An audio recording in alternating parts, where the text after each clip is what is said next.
Hello guys, ipapakita ko po sa inyo ang aking ginagawa sa araw-araw. Ako po ay nag-aalaga ng aking mga anak. Ang aking pong baby boy ay 1 year old. Yan po siya. Ang aming pong lababo ay napakarami pang hugasin at dito po sa amin ay mahina ang tubig. Kahit nabagyo na diyan at nabaha-baha na sa labas, sa aming lababo ay walang tubig.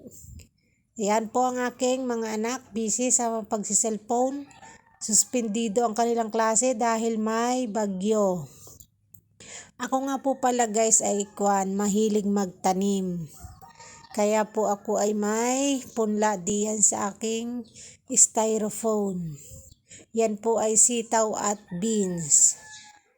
Tapos ako ay may ilang puno ng tanim na beans. Beans po yan at saka sitaw at mayroon ding pipino. Malapit na pong lumipas. Papatay na po iyan. Marami na po akong nakuha diyan sa beans.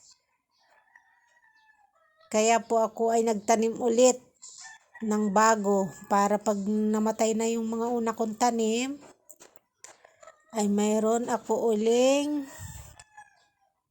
uling bagong tutubo at mayroon uling aanihin. Hindi na natin yan guys bibilhin sa palengke. Sa mahal ho ng bilihin ngayon ay kailangan dumiskarte ng pagtanim kahit na kaunti sa ating mga bakuran. Ay hindi makapagala ang mga bata at maulan kaya stay at home lang sila. So guys, that's all for today's video. Pinakita ko lang po sa inyo ang aking ginagawa sa pang-araw-araw. Bye-bye!